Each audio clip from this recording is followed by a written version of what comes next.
All right, we're going to go ahead and get started, guys. Thanks, everybody, for taking the time to join us. We know you're all very busy, so we appreciate you making time in your day. I'm Kayla Murphy, the Director of Customer Success and Growth at TrustFuel. Here at TrustFuel, we specialize in process management software for customer success teams. So today I'm here with Mike Peach, and I'll let you introduce yourself, Mike. Hey, thanks so much, Kayla, and really happy to join you here today. So I lead product marketing for Pendo. Pendo is a platform for product experience that really helps teams both understand and optimize the customer journey within their products. So really excited today to talk in a little more depth about adoption in general and specifically how you can help customers get the most out of your products. Awesome. So as you guys can see, we're here today to talk about Adoption 101, how to measure, track, and leverage user behavior. And as Mike said, Pendo really excels at the usage analytics side. TrustFuel is really focused on process management. So we wanted to bring those two aspects together to help teams get a 360 view of adoption best practices for their organizations. So without much further ado, I'm going to, Mike, make you presenter, and we'll get started here. Fantastic. And just a quick note before I get started, we will have some time at the end for Q&A. So if you have any questions come to mind as we're going through the presentation, go ahead and enter them in the Q&A box, and we will answer them as we get to it. So with that,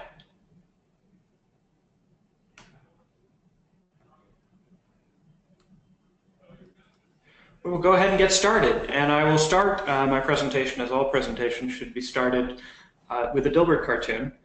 And because there is a Dilbert cartoon for just about every topic out there, and as I'm going to be talking about feature adoption today, I wanted to talk about features and specifically to start thinking about the extent to which features actually get used. And of course, the joke in the cartoon is about 400 features in a requirements document, and who on earth is going to be able to understand or use them all. But what may be surprising is if you look at enterprise software applications, the extent to which they get used, especially the breadth of functionality that actually gets used by users, is very small. So on average, it's really about, at most, maybe 35 or 40% of business applications actually get used by any set of regular users. Now, part of that, of course, is that, especially for B2B or business software, you're going to have large customers that will have very specific requests and very specific edge cases associated with those requests. And most companies, if there's enough money attached to them, will go ahead and support those edge cases. But that having been said, there's also a lot of features that get built without any understanding as to why they're getting built. And most importantly, they don't really get measured. So they have no way of knowing whether those features are being used or whether they're providing value to users. So another way to look at it is from a cost perspective. And just to think about, for every one of those features that gets built, and especially if it doesn't get adopted, what's the cost that gets associated to it? So I broke out on this slide just a really, really simple calculation, thinking of a relatively small development team working through a single sprint period to build a feature. So the sort of smallest level of granularity of a particular feature or function in an application for the Agile method is, we're looking at $24,000 for a sprint, just for a feature. Now start to add that up and over sprints, over multiple features rolling up into larger feature sets within a product, that cost really, really starts to scale. And if a feature is not being adopted, if it's not something that has been built that's delivering value to end users, then all of that money is basically going to waste. Development, not only are development resources expensive, but development time is precious. There's only a certain amount of development attention that can be spent to any particular area of the product. So it's really important to be able to focus on areas that we know is getting value and that we know users are picking up and using. Now, the other reason why adoption is becoming such an important topic now is the fact that the software industry has changed so much over the last decade. You know, having been in the industry for a while, I've seen firsthand how that shift from sort of old school on-premise data center-based software has moved to the new world now where everything is sold in a SaaS model. And what we'd like to look at is to think through what does the customer journey look like in a world where the customer has to be renewed every year, every 6 months, sometimes every month, depending on the product. And it's really important to think of that in terms of the fact that the customer really has to be sold over and over again. Or if I look at it as sort of a marketer within that customer journey, it's not just 1 or 2 conversion points within a customer journey, but that it happens over and over again. I have to consistently convert that customer. And so what that means is a customer not only has to realize sort of initial value for a product, but they really have to be able to realize and understand that ongoing value. So that when it comes time to renew that customer, if they're not perceiving value commensurate with the ongoing cost, honestly, they're just going to switch. And part of that, it's really important to understand that sort of both novelty and the impression that a vendor is investing in their product is a really important component of that ongoing value. So if a product feels stale to me when I'm coming up to start to renew it, you know, it might still be providing some value, but it's very easy to be swayed by a competitive offering, especially something that sometimes seems potentially flashier and more interesting than something I've been doing already. The other challenge with the SaaS world, of course, is that the switching costs of moving from one application to another for any business team or business function have gone way, way down. So there's very little barrier to switching cost. So one of the very easy things that companies can do, because everyone's developing on their product for the most part, everyone's actively trying to either improve things, improve the user experience, add functionality that customers are asking for, it's just frankly to make sure, first off, before even worrying about adoption, really make sure that customers are aware of new features that they're getting. In a lot of cases, one of the primary reasons why we see either slow or a lack of feature adoption is frankly that customers aren't aware of it. You know, the other challenge with awareness, and one of the things that can definitely become a challenge when you're looking at renewal, is this idea of technical debt. So a lot of times when you're first building out a product or first building out the first rev of a key set of functionality within a product, you may well take some shortcuts in order to accelerate time to market for a product or for a particular feature. It's very common in the industry, but some of those shortcuts can either lead to potential issues down the road. Sometimes they can manifest as usability issues that crop up. Sometimes they can manifest as performance issues. And these are things that can really impact the user experience. Users don't always notice when something has changed, even if it's something that would necessarily make their lives potentially easier or a better way to achieve an outcome in a product. If that's not communicated, if that's not become apparent, as our friend with the square wheels on the bicycle here, customers are heads down in the product doing things. They aren't always paying attention to what's changed around them or if different pathways or different options come up. So communicating can take a customer's, even their existing experience, and often elevate it very, very easily and very quickly. So we talk about announcing new features. The next question is, of course, well, how do you do it?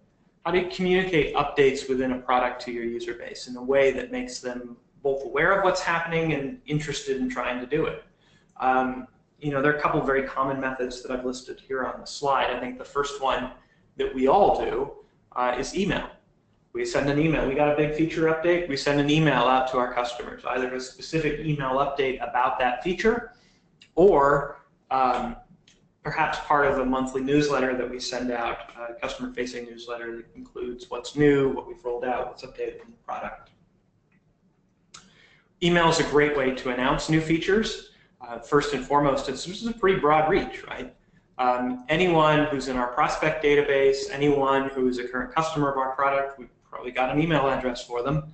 and it's relatively low effort to queue something up in whichever email tool you use and fire that out to the customer base. The downside with email, so I listed here, is that emails tend not to get read.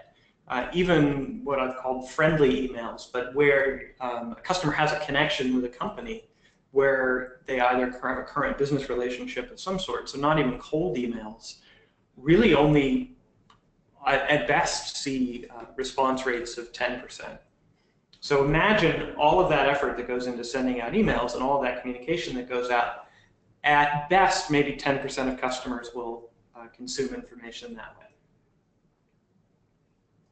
Another common way that's become somewhat less common is using events as a way to roll out features, especially large feature announcements. So when I worked years ago in the industry where, with software companies where we would have maybe 1 or 2 launches a year of new functionality, we'd often very closely tie those to events, whether it was an appropriate third-party industry event or a user conference. That would be the place where we would announce new features. Users were conditioned to know that they were going to learn about features at these events. And frankly, it was a really good way to get momentum because not only was the audience engaged, but there's often press and influencers at events that are listening to, receptive, and hearing some of the things that were new. This becomes a little bit more of a challenging announcement vehicle these days, simply because of the nature of software. We don't do big launches as much anymore. Obviously, some are more important than others, but generally what we see with the growth of agile methodology coupled with SaaS delivery, companies are sort of generally continuously rolling out new features and updates. Oftentimes you're shipping code every week or twice a week or even daily sometimes if the team, depending on sort of sprint lengths and the methodology that's in place. When that's the way that you're rolling out features and functions, it's really difficult to really tie those to events. You know, I find, again, as a marketing leader, having to argue from time to time with my development team about, well, yes, I know the feature's ready, but really we're having a user conference in 2 weeks, and could we please not announce it just yet? So we have some fuel that we can actually share with customers that come to the event. And then, of course, thirdly is our website or our blog. And as to be expected, this is a very common place where we're going to roll out and share new announcements. It gives us a fair amount of real estate to talk about what's new, why it matters, to showcase sort of positioning and messaging around any new feature or content that gets rolled out. The challenge with this, of course, is it's externally facing, and not every announcement that you want to make is necessarily going to be relevant to an external audience. So, for example, if you've got an area of the product that caused users to struggle a bit, let's say from a usability perspective, letting your customers know that you've fixed it, that you've made the product more usable, is really valuable. And for existing customers, that's something that may well increase the value that they're getting out of their application, and perhaps even prevent a certain amount of churn. But it may not be something that you necessarily want to message externally, right? Announcing to the marketplace that you had a part of the product that was horribly unusable and you fixed it is not exactly the most compelling marketing message, especially when you're trying to use your website to land new prospects. So one of the things that we've really focused on with Pendo, both in terms of what our product does, but also a methodology that we use, is to look at bringing product announcements within the application itself, and using a framework to serve up announcements either in the form of tooltips, as you can see sort of a simple example on this slide, light boxes, or even banner announcements, basically little modals that we overlay within the user interface as a way to promote a new feature. The nice thing about in-app announcements is it's sharing information with users really when they're most receptive to learn about it. Because they're in the product, they're thinking about the product, they're often thinking about the work that they're doing in the product, and something that points out a new way that they could do things or a new feature becomes really relevant and important to them at that point in time, in a way that maybe it isn't otherwise. The second value that comes out of doing in-app announcements, of course, is the ability to do kind of what I've called here show and tell. And the idea is that feature adoption is really two-part. It's both obviously having an awareness of a particular feature in a product, but then it's also an action step, right? Taking action using that feature. By making an announcement directly in the product, you're bringing the user very close to an opportunity to use that feature. So for example, a lot of times when we send out email announcements, there'll be an email that talks a little bit about the feature, and there's usually some sort of call to action within that email. In a lot of cases, if you look at the emails that you get from software companies when they're making those sorts of announcements, the call to action isn't a link back to the product.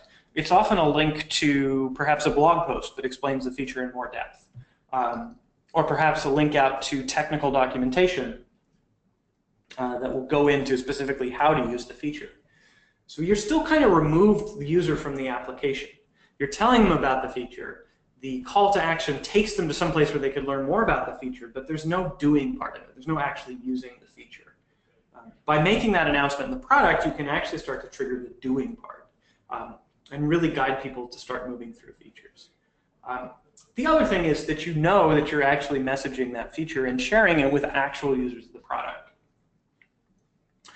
One of the challenges with email and email lists is sometimes the person who purchased the product, at least initially, either perhaps they moved on to another job or not active in a role that uses the application, or perhaps there's someone in a leadership or administration position who was the official purchaser of record but is not the actual user.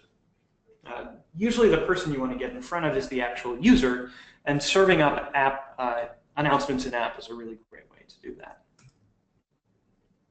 So I'll give you a couple quick examples just from a customer of ours. It's a company called SiteComply. SiteComply is a real estate management platform. They initially started in New York City and have since expanded to support a number of local real estate markets in cities around the U.S. Their focus is on sort of compliance with local regulations and helping landlords stay ahead of inspections, reporting, compliance, taxation issues, sorts of things that the landlords can get hung up on, especially in sort of Byzantine real estate markets like New York City.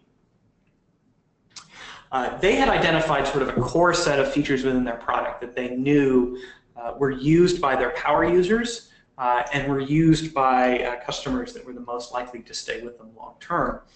And they wanted to be able to guide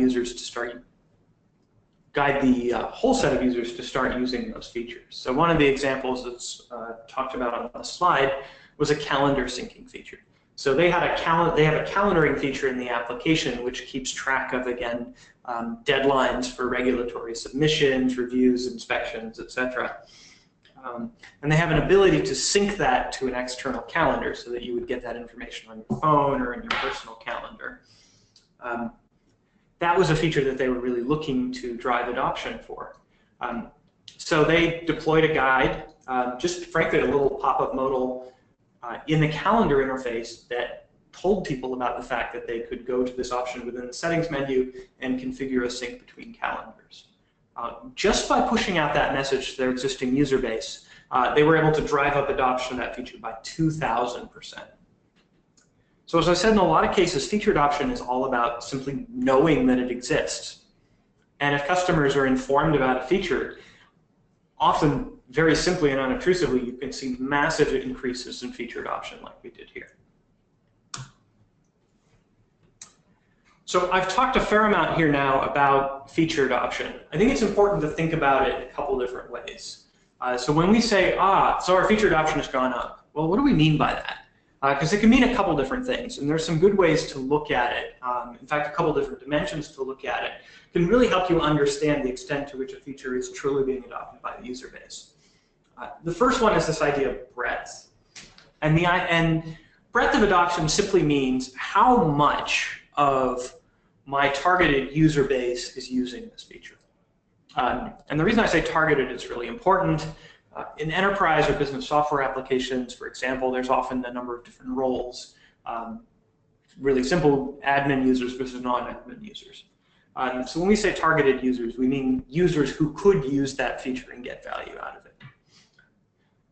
So if I create a new feature that's targeted specifically at admin users, I would want to know, looking at breadth of adoption, how many of my entire population of admin users in the application are actually using this feature. Another good one to look at is time to adoption, which is basically to say, from the point at which we release the feature, how long does it take for a certain critical percentage of users to begin using it? Or also, how long between announcing the feature does the average user then go in and start using it? And one of the things that time can tell you, that time to adoption metric can tell you, is how much of a perceived pain point that feature addresses. So if users really see that as something that's dramatically improving their experience in the application or reducing a significant challenge or pain that they have attempting to complete tasks, you'll often see very quick adoption. Whereas if it's something that's maybe interesting but tangential, not perceived by current users as something that solves an immediate problem, you might start to see longer time to adoption as well. Or if you don't announce the feature, you're obviously going to see potentially quite a bit longer time to adoption, as users are going to have to discover it before they start using it. And then lastly, which is really important, is this idea of duration of adoption, right? So how long, how much time do users continue to use the feature after they learn about it? And this is where you can start to really assess if a feature is providing value to a user or not. So when a user learns about a new feature, oftentimes they might go try it or test it out, sort of a curiosity factor. But that doesn't necessarily mean that it's really being adopted or that it's providing value to end users. So a really important thing to do is to continue measurement before, during, and after feature announcements. And really see if once users learn about a particular feature, they're willing to come back and use it more than once. Use it over and over again, use it over time. So those three factors, when used together, can really help assess the effect that a new feature is having on users, the value that it's providing them, and hopefully the impact on their longevity or lifetime value that you're going to be able to get out of that new particular feature. Now, of course, everything I just talked about are qualitative or quantitative measurements, ways that you can measure the extent to which a feature has been adopted. One of the things that none of that measurement will actually tell you is really any sort of sentiment around it, or why users are adopting or not adopting a particular feature. So it's important always to remember that you need to collect qualitative feedback from users whenever you're rolling out new features. You want to understand if that feature is providing value. You want to understand how they perceive value and why. And the only way to do that is really to connect with customers and directly collect feedback from them. A best practice here is to look at collecting feedback initially when a feature is announced. So using the announcement itself to collect some initial feedback from users as to whether they see some value in it. And then also down the road, right? So after people have used the feature for a while, there's a great opportunity to circle back with them and get some input, both on the utility, is the feature providing value, but also on ways it could potentially be improved. After people have used a feature for a while, they'll often be able to provide you some details about where it's working well and where it isn't. So one really good example of this is another customer of ours, a company called WebPT. WebPT is an electronic medical records platform for the physical therapy industry. They've got a challenge around their platform in that they've got a very wide range of different personas that they need to serve, both from therapists themselves, whether those can be anything from athletic trainers to speech pathologists, to office administrators and nurses, to insurance specialists who do billing and payments. As a result, they want to make sure always that they're kind of streamlining the various functions that they put in there, providing value. Another interesting thing for WebPT, I talked about renewals. They don't have contracts. So if they're not delivering customer value, they can lose people very easily on a month-over-month basis. So it's really, really critical for them to make sure that users are getting value. So one of the things that they do very early on is a program they call rapid feedback. And anytime they issue an announcement in the product or for a new product feature, they are always immediately requesting feedback as part of that announcement. And you can see an example of something they did here in the slide. They used to do this via email, but they moved the entire process now into the application. So where before they were getting about 7 to 8% response rates from users, they now get very direct feedback from almost 50% of people every time they roll out a new feature. And again, it's just a very initial survey, but they announce a new feature and then ask, do you think this would be useful or not? And that becomes very, very immediate customer feedback that they can then pass on to their product management team to start working on ways in which they might potentially need to improve it. So that's a high level, just kind of walkthrough of both sort of measuring and understanding feature adoption as well as some best practices for announcements. So now what I'd like to do is hand control back over to Kayla and let her pick up and talk about it a little bit on the process side of things. So Kayla, over to you.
Hey guys, I just realized I was on mute.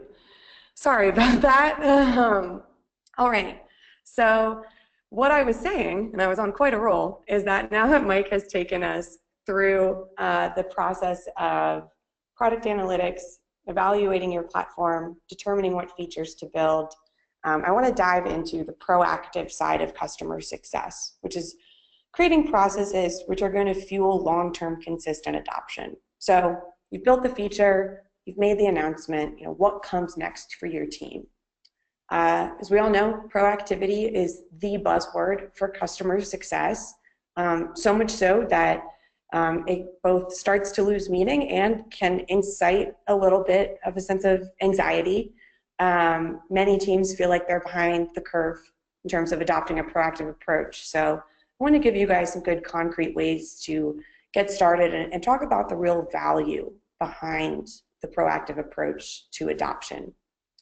So as Mike said, one of the things that you were doing in an adoption phase in your customer lifecycle is that you're consistently trying to convert customers. And we talk about customer life cycles all the time, and it's easy to segment it, but adoption is really more part of the broader customer journey than it is one segmented life cycle stage.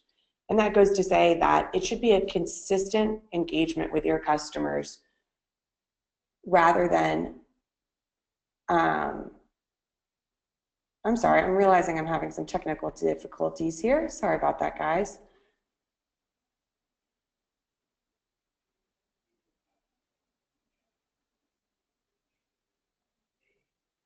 Okay, can you guys see my screen now?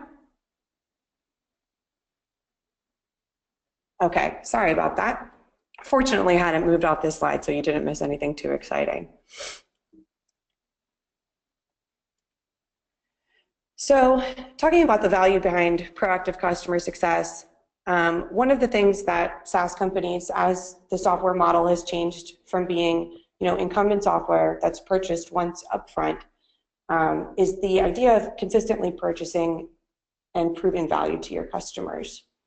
So many early stage companies can fall into the trap of when customers begin to churn for one reason or another, they double down on sales efforts rather than looking to find the reason why a customer has left them and understand how they can improve from there, which features need to be revisited, and where their customers really find value.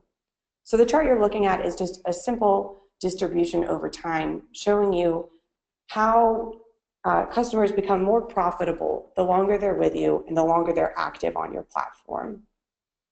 So the customer journey is and should be cyclical, which means you should be consistently trying to engage customers to push them towards that 20% at the top or at the far end of the chart there. So if you consider the number of months or years a customer stays with you, depending on your pricing model, you want to keep a customer as long as possible in order to maximize the profitability and the value there. So when you're proactive processes, the hardest part is transitioning away from treating everyone like gold. So the early days, all of your accounts are your most important account. And it can be a tough transition to move away from there. Oftentimes, teams focus on edge cases. So for example, it's really easy to focus on the customers that are always super happy with you. No one likes to call up someone who's displeased and have a tough conversation. So by default, proactive activity without a process tends to be focused on customers who are friendly, who are always nice. And then on the other end of the spectrum is focusing on the customers who are always screaming for help. There's always something wrong, they always need support, and they're the ones who take up the rest of your attention. And this is where the case for segmentation really starts to have a lot of value. So as you're transitioning out of that stage where you're treating customers like gold, you have to consider, with only so many hours in your day, which accounts are your priority. The graph you're seeing here shows, basic trends in churn over time. So you can see the difference between, increasing revenue on the post-sale sides, which is represented by negative 2% churn, versus, what revenue projections can do at a 4% churn rate over an extended period of time. The goal of customer success is to help make your customers successful, of course, but it's also to, not only mitigate churn, but go beyond that and drive revenue for the company by continuously providing value for your customers. So if you consider you have a $5,000 account and a $50,000 account at risk for churning this quarter, where do you spend your time? The answer becomes obvious at a certain point. You do have to segment based on revenue and devote time to those accounts which are more valuable to the company.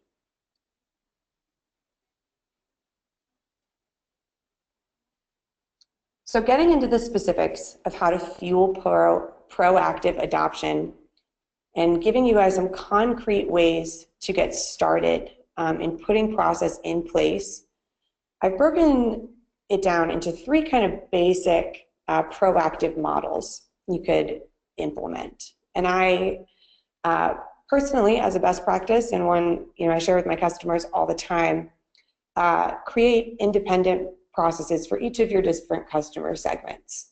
So once you've gotten to a point where you can break those accounts down into different tiers, then you can start to define the actions that should take place. So we have maintenance mode, which is business as usual. This is your process that continues throughout the customer lifecycle, regardless of what other stage they may be in. So your goal is to drive long-term, consistent adoption through purposeful engagements. Then there's the new feature release, which Mike covered extremely well. This is a prescriptive approach to customer success that allows you to share best practices with your customers and explain why it's relevant to them, how it'll help them achieve their goals, and help you drive value in your product. Beyond that, it's also change management. So as Mike said, when new features are introduced, customers may not know how to use them intuitively, and that can be hard to see when you're deep in your product every day. Things that feel natural to you may be confusing to your customers. Then you also want to help use these new feature releases to help accelerate your customers towards achieving their goals, whatever they may be, whatever the why is that they bought your platform for. You want to help them get to that point as quickly as possible. And then there's customer intervention. And this is the hardest structured process to create when you talk about adoption. It can be very much a reactive process. It typically comes into play when a customer has already got the foot, out the door. So we're going to talk a little bit about how to guide healthy usage behaviors and help identify those customers before they start to leave you. So maintenance mode. As we said, the goal is long-term consistent adoption. So consider what regular engagements are going to scale best for you. And this can tie directly back to your revenue-based tiers. So your highest value accounts may have engagements such as one-to-one calls or direct emails. I advocate for a highly prescriptive approach. If you're doing a one-to-one engagement, you can do to help tailor the message to that individual client, to their use case, provides more value for them. It's also a way to help you develop a consultative approach in your organization.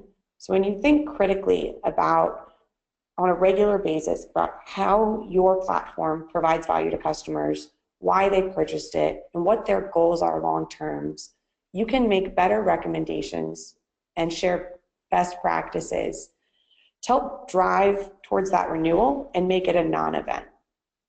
So, one of the things that customer success, of course, as we talked about with that churn chart, is always trying to do is mitigate the percentage of customers that churn over time. And the best way to do that is to make renewal a non-event, which goes to say that it's a no-brainer for your customer to sign a contract and stay on board with you. One of the ways to do this is to set up a strong sales handoff process with your sales team. And what's key there is to set expectations for these engagements every step of the way. And consider, again, which engagements are going to scale best for you and your team. Perhaps your tier 3 customers receive in-app announcements and guides, like Mike talked a lot about. Or you can go broader with these check-ins and keep them more general for tier 2 and get really prescriptive at the high level of the account. But the goal really is to just continuously drive that value in each of these check-ins.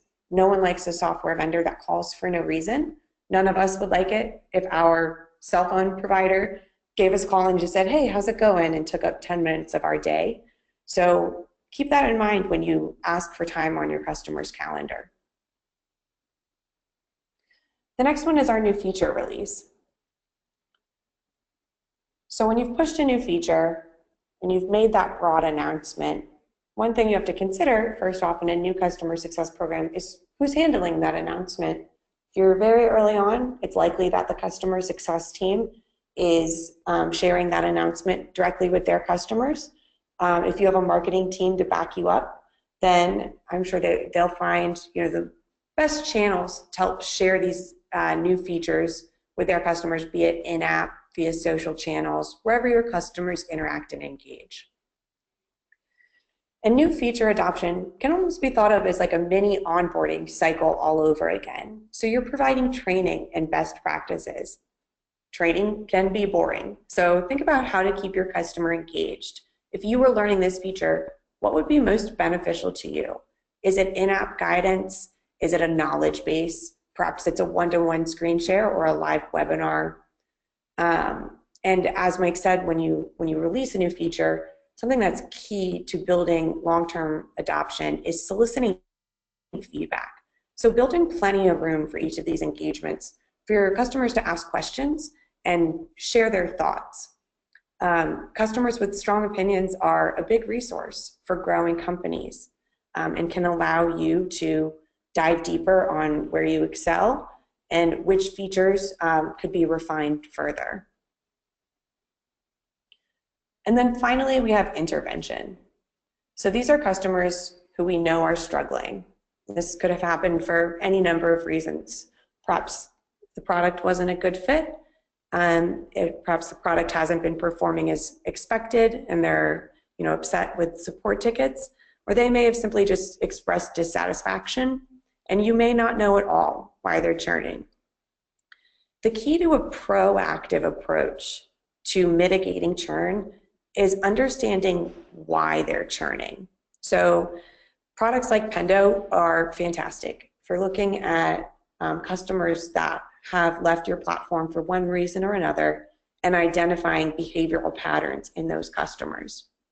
By doing that, you'll be able to see warning signs in advance of customers churning and provide timely intervention in order to stay on track with them and help them get the most value out of your product. The goal there, of course, is to always understand why adoption is lagging, why it isn't moving as quickly as it should, why they aren't using certain features. This all goes back to soliciting feedback. Now, this intervention process is one of the most difficult ones to create a true structure around. For example, you can't have a regular intervention check-in for struggling users. Oftentimes, you have to wait until you see the warning signs or until they make their dissatisfaction known. But once it has come to your attention that a customer is at risk, there are proactive things you can do to help engage further. I think in-app guidance for those customers is critical, assuming they're logging in, and we'll talk about those metrics in just a second here. And if they're not, it all goes back to whether or not you built that relationship through your maintenance mode processes, through your new feature releases. This is one of the reasons that building that relationship is so critical to being able to spot these warning signs and reducing churn. And of course, also retaining customers so that they're more profitable over time and you can drive that long-term value of customer success. So the big reason, the ultimate goal for this is that you cannot grow revenue without knowing why your customers are leaving.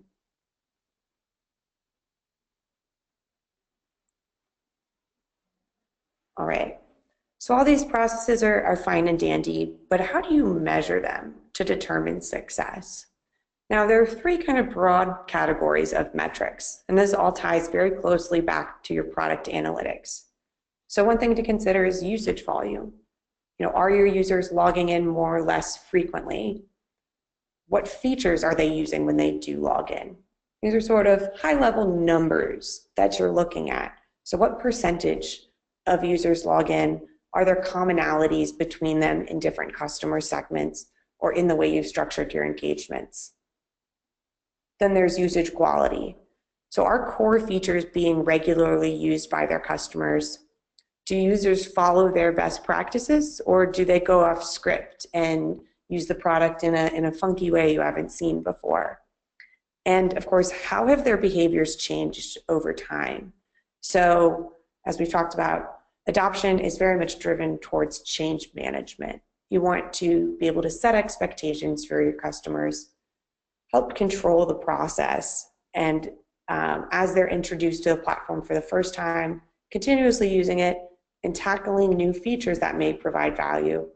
It's critical to be able to understand where they started and where they are today and be able to relate that back to them for their product goals.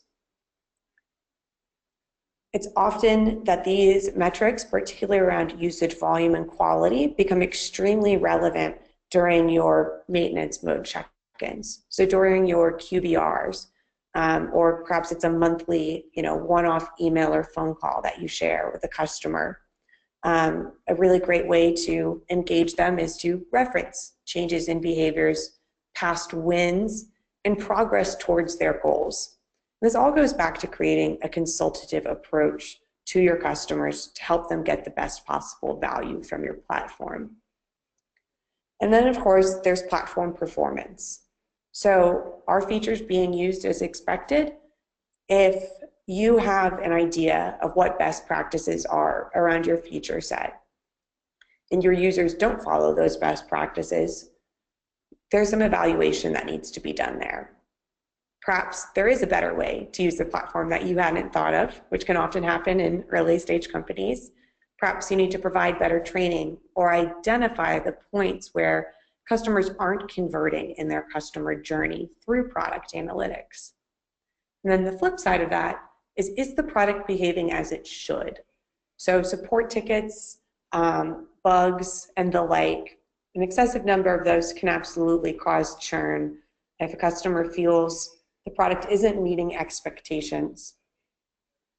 So one way to help prevent that and manage it is to set expectations throughout the cycle, in the pre-sale cycle, even for what the platform will do for clients, for timelines in particular towards achieving their goals. It can be very easy to sell a vision of a whole new experience for your customer, and on a very short time frame, when in reality there's often a lead up or a ramp up time, which we typically refer to as onboarding, for your customers to familiarize themselves before they're really going to start making strong headway towards their goals. Now, if your platform is one that's super sticky right off the bat, and users typically love it the minute they log in, then product behavior becomes even more critical. And this is a great time to sync up with your product team, discuss different ways you can improve the product, bring together all of that user feedback that you've collected, at each step of the life cycle journey and each different engagement to drive adoption.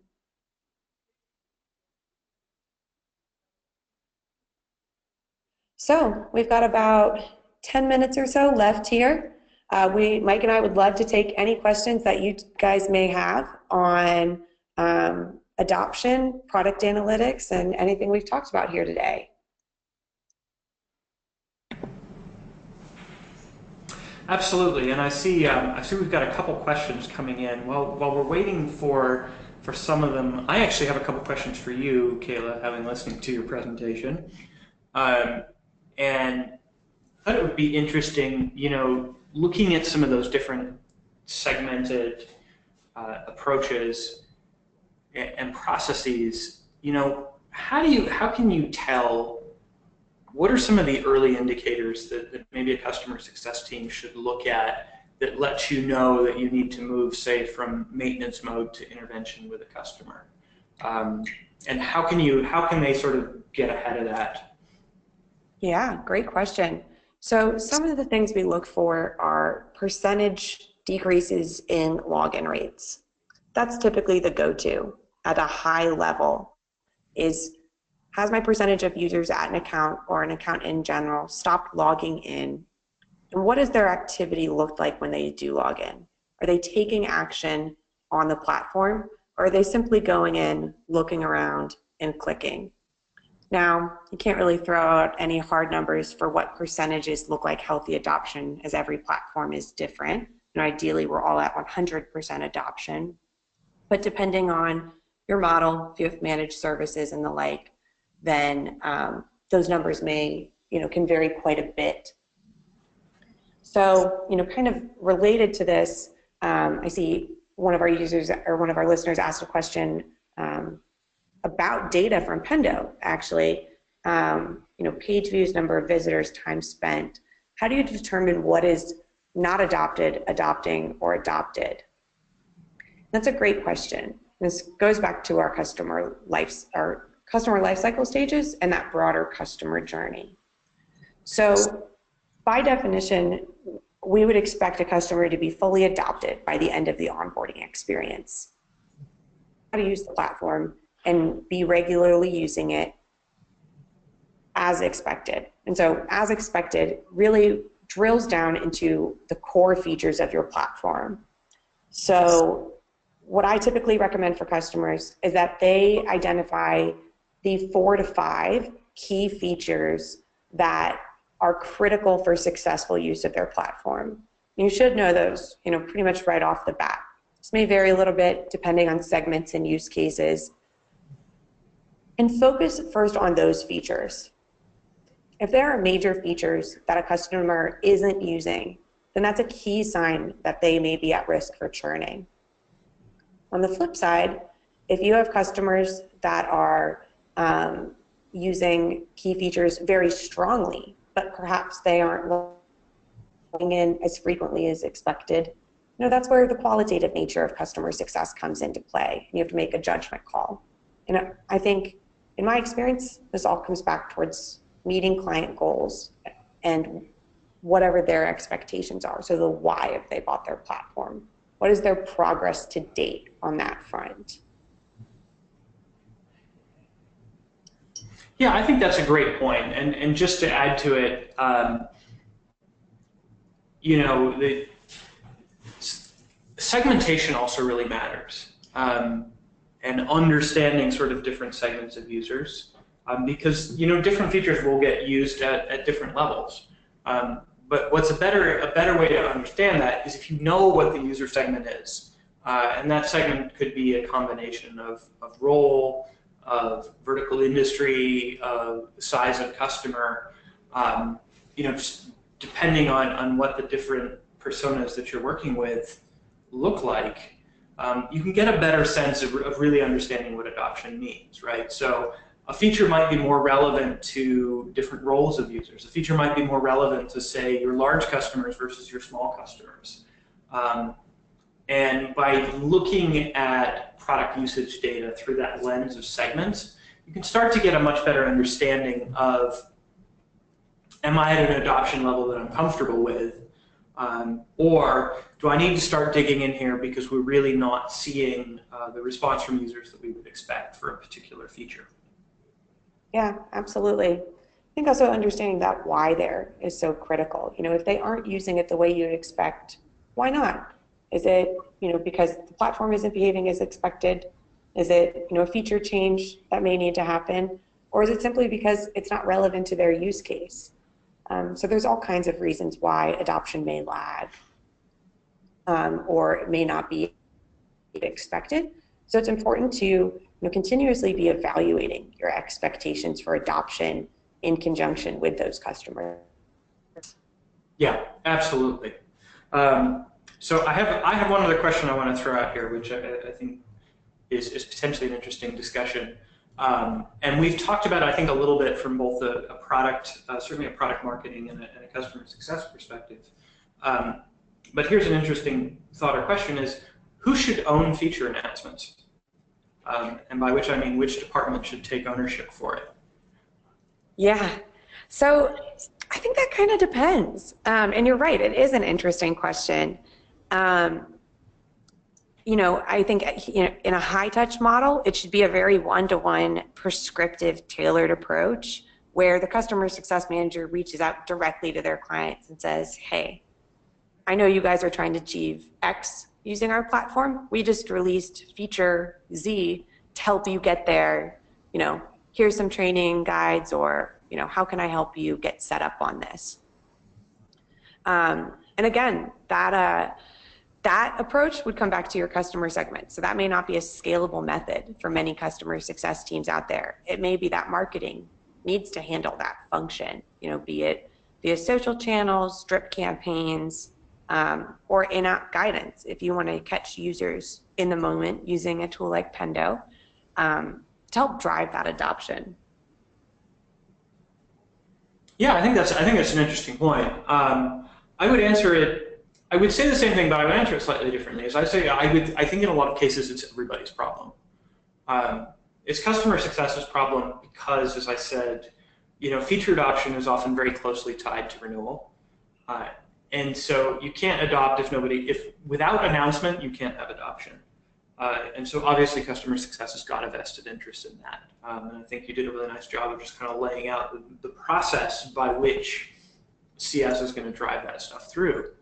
I think marketing can and should care because feature announcements are obviously a really important marketing tactic, whether that's to existing customers or even to prospects or more broadly as part of outbound campaigns. Obviously marketing cares about sharing the important capabilities of a product and the challenges and pains that it solves. I will also note what I think is a really important third audience, and that is actually the product management team themselves. They may not be physically responsible for actually communicating feature announcements, but I would argue that I think they should care very deeply, because an effective announcement program will lead to effective data, i.e. measurement of adoption, and also more effective feedback, which will really help them sort of shift and make changes and optimize both the features as well as the resources that they're putting against different parts of the product. And so having that really good announcement strategy is going to make a big difference in terms of getting the feedback that they really need to optimize what they're doing. So I at some level, I think it's everybody's problem. I agree 100%. I think the product team is definitely key to bring in there, especially for growing companies that are constantly iterating on their product and SaaS companies that always want to be at the top of their game. So with that, we're up on our hour. If there are no final questions, we'll go ahead and close out the webinar. I want to thank everybody for joining us today, and we'll be sure to send out a recording of this as a follow-up for you guys to have for your reference. Yep. Thanks so much, everyone. Thanks for joining. Really enjoyed being here. And we will be following up with you. So thanks again.